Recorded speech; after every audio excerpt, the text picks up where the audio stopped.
नमस्कार, स्वागत है आप सभी का स्टार न्यूज में और मैं हूं आपके साथ जुबैर चौधरी। वक्त तो चला हमारी देवभूमि का, जहां सबसे पहले बात करेंगे चार धाम यात्रा की।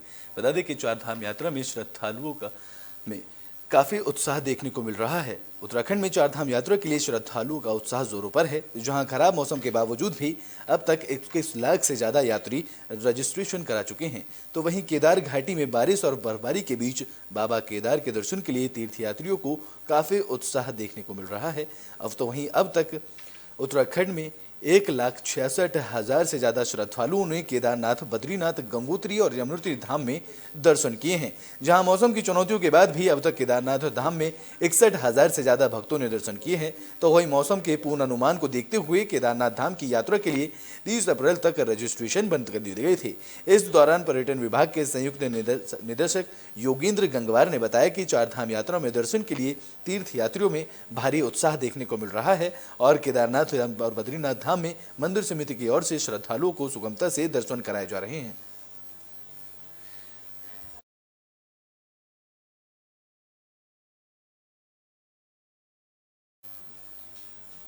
तो उत्तराखंड में चार धाम यात्रा के बाद अब श्री हेमकुंड धाम के कपाट भी खोल दिए जाएंगे। बता दें कि चमोली में 20 मई को हेमकुंड साहिब के कपाट खोल दिए जाएंगे। उत्तराखंड में चार धाम यात्रा का आगाज हो चुका है। इसके साथ ही अब पांचवें धाम और हिंदू सिख आस्था संगम की लोकपाल हेमकुंड साहिब की यात्रा 20 मई से शुरू होने जा रही है। ऐसे में गोविंद धाम के ऊपर हेमकुंड साहिब तपत आस्था पथ के पर बर्फ हटाने का काम भारतीय सेना के जवानों की तरफ से 20 अप्रैल से ही किया जा रहा है। बता दें कि सेना के जवान हेमकुंड साहिब पहुंचने में कामयाब हो गए हैं। तो वहीं मौसम और परिस्थितियों को देखते हुए भारतीय सेना के जवानों ने आश्वासन दिया है कि आस्था पथ से बर्फ साफ कर मार्ग को पूरी तरह श्रद्धालुओं के लिए जल्द ही खोल दिया जाएगा।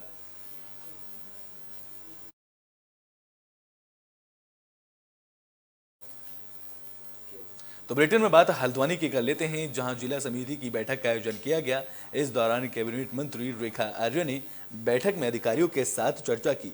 हल्द्वानी में जिले की प्रभारी मंत्री रेखा आर्य ने जिला योजना समिति की बैठक ली, जहां बैठक में जिला पंचायत अध्यक्ष, विधायक, ब्लॉक प्रमुख और डीपीसी मेंबर मौजूद रहे। इस दौरान कैबिनेट मंत्री रेखा आर्य ने विधायकों और अधिकारियों के साथ विकास कार्यों को लेकर चर्चा की। साथ ही नैनीताल जिले के विकास कार्यों में 65 करोड़ रुपए का बजट जारी किया। तो वहीं कैबिनेट मंत्री रेखा आर्य ने बताया कि अधिकारियों को विकास कार्यों में तेजी लाने के निर्देश दे दिए गए हैं। उन्होंने आगे कहा कि पहली बार होगा जब अप्रैल के महीने में ही बजट आवंटन के साथ ही सभी प्रस्ताव मंजूर किए गए हैं। वहीं हल्द्वानी के कांग्रेस विधायक सुमित हृदय ने कहा कि पिछले साल की कई योजनाओं का भुगतान अभी तक लंबित है और इसके अलावा कुछ विभागों के अधिकारी इस बैठक में नहीं पहुंचे थे, जिस कारण उन विभागों पर चर्चा नहीं हो पाई है। उन्होंने आरोप लगाया कि कुछ विभाग बजट मिलने के बाद भी उसे खर्च नहीं कर पा रहे हैं, जिससे विकास कार्य नहीं हो पा रहा है।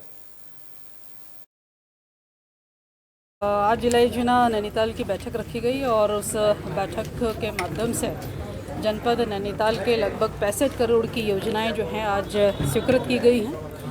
उन योजनाओं के माध्यम से चाहे वो जल संस्थान का हो, पेयजल का हो, उरेडा का हो, स्वास्थ्य का हो, सिंचाई का हो, नहर का हो अथवा नाली ठीक करने का प्रकरण हो, सभी चीज़ों का संज्ञान लेते हुए उसमें वित्तीय स्वीकृति आज दी गई है। मैं मानती हूँ कि ये पहली बार इतिहास में हुआ होगा जब अप्रैल के माह में बजट आवंटन से लेकर बजट के अनुमोदन तक में जो है वह प्रस्ताव स्वीकृत किए जा रहे हैं। और ये अपने आप में बड़ी बात है कि समय पर बजट भी हो गया है और समय पे प्रस्ताव स्वीकृत हो गए हैं। तो ये मान के चलिए कि आने वाले समय में समय पर ही हमारे कार्य जो है वो मूर्त रूप लेंगे। और सरकार का लक्ष्य है कि जिला योजना में लगभग 2 साल के अंतर्गत हर योजना ने पूर्ण होना है। वही योजनाएं जो उसमें स्वीकृत की जाएंगी तो वह ली भी गई हैं। तो मैं मानती हूं कि नैनीताल के विकास में जो है एक बढ़ता हुआ कदम जो है जनप्रतिनिधियों के माध्यम से आगे प्रस्तावित है। पिछली बार का क्या पूरा बजट खर्च हो गया था? देखिए पिछली बार के बजट में लगभग 80 से 90% विभागों के बजट उसमें पूर्णतः खर्च हो चुके हैं। कुछ विभागों के बजट की बिल पेंडेंसी में है, जिसका बजट का प्रावधान अभी किया गया है, जो कि मुझे लगता है कि इस 23 से 24 के मध्य में जो है पूर्ण कर लिए जाएंगे। आज जिला योजना नैनीताल की बैठक रखी गई और ग्रामीणों के साथ बैठक की। इस दौरान एसडीएम ने ग्रामीणों की समस्याओं को लेकर चर्चा की। बता दें कि ऋषिकेश कर्णप्रयाग रेल परियोजना से प्रभावित गांव अटाली, बल्दिया खान और कारण सीन में ग्रामीणों की समस्याओं के निस्तारण के लिए गठित समिति की उप जिलाधिकारी देवेंद्र सिंह नेगी ने सदाबाग तहसील सभागार में बैठक का आयोजन किया। इस दौरान उप जिलाधिकारी की अध्यक्षता में आयोजित इस बैठक में रेलवे विकास निगम LNT कार्यदायी संस्थाओं के अलावा प्रभावित क्षेत्रों के ग्राम प्रधान, पीड़ित और सामाजिक कार्यकर्ता मौजूद रहे। इस दौरान ग्रामीणों ने बताया कि रेलवे टनल निर्माण में हैवी ब्लास्टिंग से मकानों में दरारें बढ़ती जा रही हैं, साथ ही अटाली में खेतों में दरारें पड़ने लगी हैं। बैठक में प्रभावित गांवों के ग्रामीणों ने उचित मुआवजे के साथ हर हालत में विस्थापन की मांग की है। इस दौरान उप जिलाधिकारी देवेंद्र सिंह नेगी ने पीड़ित ग्रामीणों और प्रधानों की समस्याओं को सुना, जहां अधिकारियों ने बैठक में बताया कि परियोजना निर्माण से हुए नुकसान का मौके पर जाकर रिपोर्ट तैयार की जा चुकी है और मुआवजे की उचित कार्रवाई आगे की जाएगी। जल निगम जल संस्थान देवप्रयाग RVNL के प्रतिनिधि और LNT के प्रतिनिधि यहाँ पर मौजूद थे। जिन समस्या जो सबसे महत्वपूर्ण समस्या उनमें लोगों के घरों का मूल्यांकन करना और उनके मुआवजा आवंटन, इस पर SDM नरेंद्र नगर ने कहा कि जल्द इस पर एक कमेटी गठित की जाएगी जो कि निर्णय लेगी कि कितना मुआवजा, और ये सब उन बिंदुओं पर चर्चा होगी। पेयजल से जुड़ी समस्याओं पर आज चर्चा हुई। आपके RR प्लान के तहत जो पैसा लोगों को मिलना है उसको करते हुए शिफ्टिंग चार्जेस है, इस तरह जिलाधिकारी महोदय के निर्देशों क्रम में एक समिति का गठन किया गया था। उस समिति की आज प्रथम बैठक थी, जिसमें रेलवे परियोजना से जो प्रभावित ग्राम थे उनके ग्राम प्रधान, सामान्य ग्राम प्रधान और कार्य संस्थाएं, रेलवे, LNT के लोग और प्रशासनिक लोग शामिल थे। और जो स्थानीय ग्रामीण उनकी विभिन्न मांगे इस संबंध में था कि ब्लास्टिंग का समय नियत किया जाए, जो ब्रेकर मशीन है उसका समय नियत किया जाए, पुनर्वास की बात थी और पेयजल योजनाओं की बात थी। इन सब बातों में चर्चा की गई और शीघ्र इसमें निर्णय लेकर आवश्यक कार्रवाई की जाएगी। द्वारा ग्रामीणों की विभिन्न मांगे थी, जिन पे जिलाधिकारी महोदय के समक्ष ग्रामीणों ने अपनी मांगों को रखा है और इसमें शीघ्र ही जो प्रस्ताव इनके द्वारा दिए गए हैं ग्रामीणों द्वारा उनको उचित कार्रवाई की जाएगी। और यह भी आश्वासन देते हैं कि हमारी परियोजना का प्रगति के लिए सभी का सहयोग बना रहे, जिससे हम शीघ्र इस परियोजना को पूर्ण कर सकें। इनकी ब्लास्टिंग कभी रात को भी हो ही रही है, कभी 2:30 बजे हो रही, कभी 12 बजे हो रही। बिल्कुल हम ऐसे डरे हुए हैं, सहमे हुए हैं। जब बारिश होती है उस समय तो हमको घर में जाना बिल्कुल ऐसे होता है कि घर जाने के अंदर जाने के लायक नहीं होते, हम बाहर बैठे होते हैं। तो आज की मीटिंग में इन्होंने निर्णय तो लिया है, जब तक लेंगे नहीं, अभी लिया है, मतलब जब तक हमारे हाथ में कुछ नहीं आता है 10-15 दिन तक हम इंतजार करेंगे। उसके बाद बिल्कुल हम सड़कों पर फिर उतरेंगे। हमारी कंडीशन बिल्कुल खराब है, मकानें बिल्कुल खत्म हो चुकी हैं। तो उत्तराखंड में OBC सर्वेक्षण में ढिलाई बढ़ती जा रही है, जिसको लेकर एकल सदस्यीय आयोग के अध्यक्ष ओमकर ने फटकार लगाई है। बता दें कि उत्तराखंड में चल रहे निकाय चुनावों में OBC सर्वेक्षण में बड़े पैमाने से घपला सामने आया है। इसमें नवंबर में संभावित निकाय चुनाव पर संकट पैदा हो गया है, जिसको लेकर एकल सदस्यीय आयोग के अध्यक्ष ने सख्त नाराजगी जताते हुए अपर मुख्य सचिव को चिट्ठी भेजी है, जिसमें उन्होंने सर्वेक्षण की गड़बड़ियों और सुस्त रफ्तार को लेकर सर्वेक्षण पूरा न होने की बात कही है।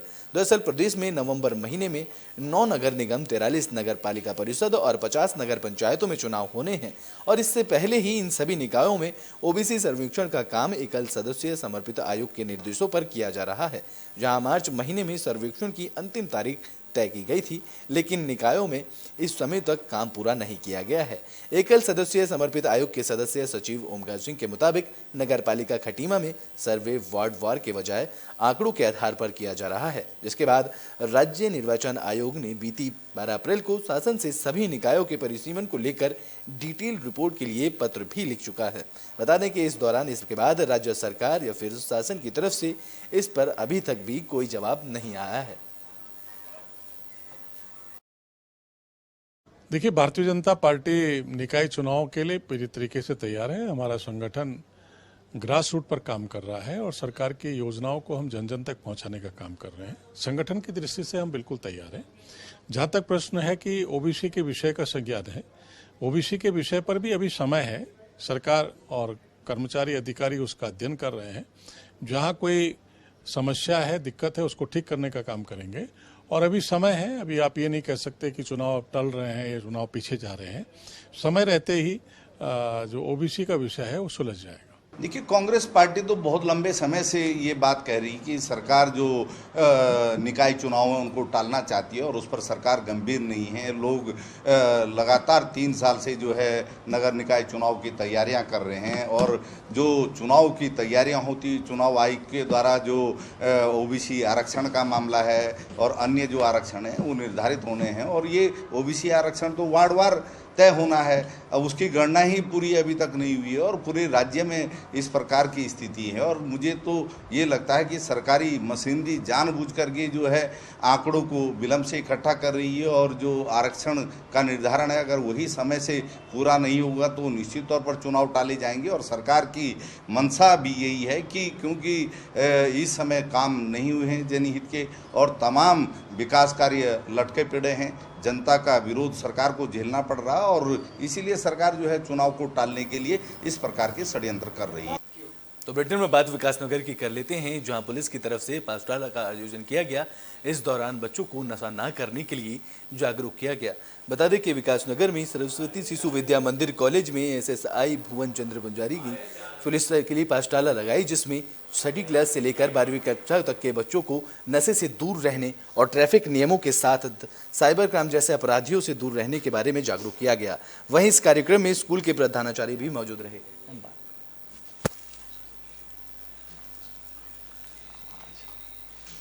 हाँ, वो आप तभी जा सकते थे, मैं बोल रहा था।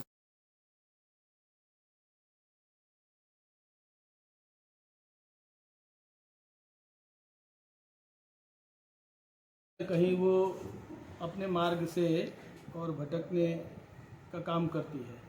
इसलिए ऐसे ये जन जागरण के काम और युवा शक्ति के जागरण के कार्य समय पे होने ही चाहिए। आज जैसे कि एसएसआई अपने यहाँ विशेष रूप से आए और उन्होंने सारे बच्चों के सामने, खास करके 6 to 12 क्लास के जो बच्चे थे उनके सामने सड़क सुरक्षा से संबंधित और जो सोशल क्राइम, साइबर क्राइम और ये सारी चीज़ें विसंगतियाँ हो रही हैं, उनको लेकर के एक चेतावनी के रूप में भी, एक सुझाव के रूप में, परामर्श के रूप में भी सब बच्चों के सामने और विस्तृत रूप से विषय को रखा। मैं समझता हूँ कि इस प्रकार के सेमिनार या वर्कशॉप या ऐसे कार्यक्रम आज की युवा पीढ़ी को सही दिशा में ले जाने के लिए और सारे समाज को सही दिशा में ले जाने के लिए नितांत आवश्यक है। हम तो चाहते हैं कि विद्यालयों में ऐसे कार्यक्रम कहीं न कहीं आयोजित होने चाहिए। मौजूद थे लगभग 800 से 1000 की संख्या थी। बच्चों को ट्रैफिक रूल्स के बारे में बताया गया कि लिंक रोड में से हाईवे रोड में कैसे निकला जाता है और हेलमेट की उपयोगिता बताई गई, हेलमेट के बारे में बताया गया है, ट्रैफिक रूल्स के बारे में बताया है, ट्रक्स के बारे में बताया है कि ट्रक्स से हमें कैसे बचना है और इसके दुष्प्रभाव बताए गए थे। तथा इनको साथ साथ ही ये है कि अपने और डिसिप्लिन में रह करके अपने भविष्य को कैसे अच्छा बनाया जा सकता है, अपने आप को कैसे स्वस्थ रखा जाता है, ये सारी बातें बच्चों को शेयर की है। उन्होंने काफ़ी यहाँ के स्टाफ ने भी अप्रिशिएट किया पुलिस की इस पाठशाला का और इस तरह के निरंतर प्रोग्राम हम थाना क्षेत्र विकासनगर में चलाते रहेंगे और बच्चों को, सीनियर सिटीजन को सबको अवगत कराते रहेंगे तथा सीनियर सिटीजन के लिए भी शिक्षा के लिए भी हम प्रयासरत हैं और बच्चों को भी हम समय समय पर बताते हैं। बीच में सर एसआई सर आए थे तो सर उन्होंने हमें बहुत सारी चीज़ समझाई। उनमें से सर कई बातें ऐसी थी जो सर हमें बहुत पसंद आई। तो उन्होंने कई टॉपिक ऐसे बताए जैसे कि सर नशा मुक्ति से बचे और ट्रैफिक से लेकर कई सारे बहुत सारे ऐसे हमें टॉपिक्स बताए जिससे हमारी और हमारे घर वालों की सुरक्षा हो और कई सारे मतलब ऐसे कानूनों के बारे में बताए जिन्हें हमें पता नहीं था आज तक। तो और हमें नशा मुक्त से दूर रहने के लिए और औरों को भी उनके लिए जागरूक करने के लिए हमें समझाया। तो ब्रिटेन में बात मसूरी की कर लेते हैं, जहां डीएम सोनका सिंह ने मसूरी में माल रोड का निरीक्षण किया। इस दौरान उन्होंने अधिकारियों को जरूरी दिशा निर्देश दिए। देहरादून में जिलाधिकारी सोनिका सिंह ने 2 किलोमीटर की माल रोड का पैदल निरीक्षण किया, तो वहीं अधिकारियों को अप्रैल के अंत तक माल रोड की सड़क का निर्माण करने के निर्देश दिए। उन्होंने बताया कि मसूरी माल रोड के पूर्ण निर्माण के कार्य को लेकर सड़क को स्क्रैप कर दिया गया है, वहीं सर्विस लाइन डालने का कार्य भी 90% पूरा हो गया है। उन्होंने आगे कहा कि निरीक्षण के दौरान देखा गया कि माल रोड पर कई जगहों पर मलबे का ढेर लगा हुआ है, जिसको तत्काल प्रभाव से हटाने के निर्देश लोक निर्माण विभाग के अधिकारियों को दे दिए जा चुके हैं। उन्होंने बताया कि 30 अप्रैल तक अंत तक माल रोड की सड़क को तैयार किया जाएगा, तो वहीं सौंदर्यीकरण का काम सीजन में जारी रहेगा। तो बता दें कि माल रोड पर चले सौंदर्यीकरण कार्य और पूर्ण निर्माण कार्यों को लेकर देरी में को लेकर स्थानीय लोगों ने नाराजगी जताई है।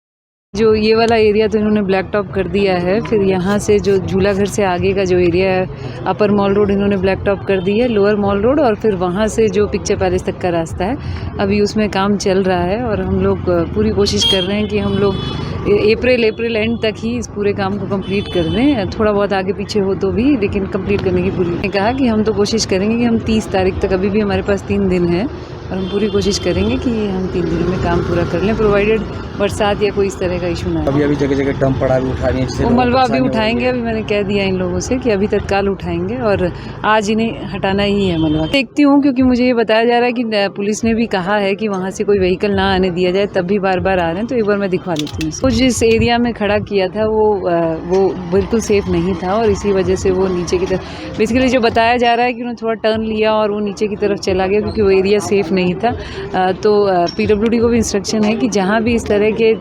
एरियाज़ हैं जहाँ पे इनको या तो बिल बोर्ड या तो बोर्ड्स लगा दें या फिर बैरिकेड्स लगा लें, जिससे कि वहाँ पे यातायात ना जाए।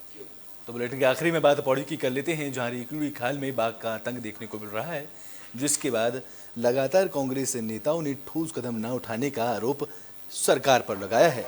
पौड़ी के रीखड़ी खाल और नैनी डंडा में 15 दिनों के बीत जाने के बाद भी क्षेत्र में बाघ की दहशत बरकरार है। हालांकि वन विभाग की टीम ने कड़ी मशक्कत के बाद बाघ को पिंजरे में कैद कर लिया है, लेकिन अभी भी इन क्षेत्रों में 2 बाघ सक्रिय हैं।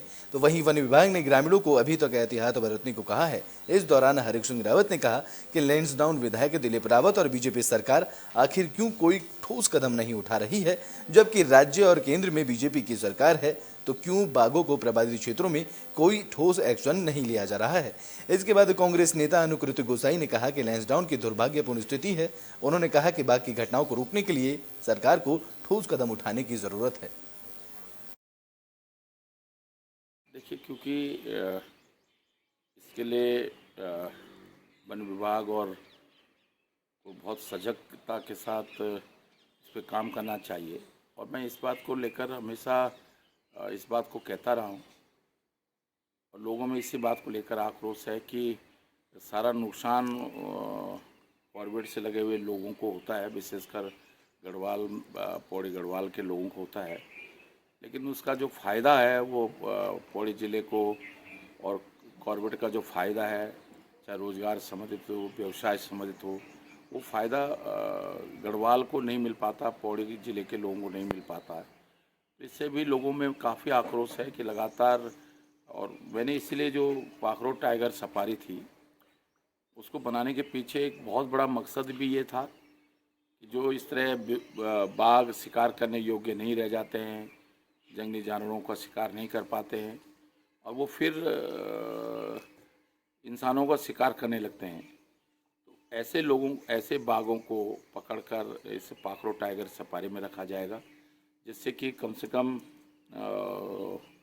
लोगों को नुकसान ना हो, बाघ किसी को अपना शिकार ना बनाए। देखिए, बहुत दुर्भाग्यपूर्ण स्थिति है लैंसडाउन के अंदर, जिस तरीके की घटनाएं सुनने को मिल रही हैं, और दोनों ही परिवारों को जो क्षति पहुंची है, दोनों ही परिवारों के साथ मेरी संवेदनाएं हैं। लेकिन साथ ही साथ ये जो घटना है, मैं सोचती हूँ कि आज बहुत आवश्यक है ये समझना इस चीज़ को कि जब कॉर्बेट नेशनल पार्क की हम बात करते हैं, मैंने पहले भी इस बात को कहा कि कॉर्बेट नेशनल पार्क जहाँ भी लगा होगा, जिन भी क्षेत्रों से लगा होगा, डेफिनेटली कुछ नुकसान भी होते हैं, लेकिन आज जिस तरीके से मैं लैंसडाउन को देखती हूँ, मैं लैंसडाउन के परिप्रेक्ष्य में अगर बात करना चाहूँ, रिखड़ी खाल प्रखंड के कॉर्बेट नेशनल पार्क से लगे क्षेत्र में बाघों तथा गुलदारों की बहुत ऐसे जनजागृति त्रस्त है, जिससे जीवन शैली प्रभावित हो रही है। बाघों का पार्क क्षेत्र से गांव की ओर आना घातक है। मैं पार्क प्रशासन, वन्य प्रशासन से आग्रह करूंगी कि सभी बाघों को ट्रैंकुलाइज करके उन्हें यथास्थान छोड़ा जाए, और सभी पैदल मार्गों का झाड़ी कटान करके और वहां पर स्ट्रीट लाइटें लगवाई जाए, और क्षेत्र में। तो उत्तराखंड के बुलेटिन हमारी देवभूमि में अभी के लिए बस इतना ही। देश और दुनिया की तमाम खबरों के लिए देखते रहें AP स्टार न्यूज़।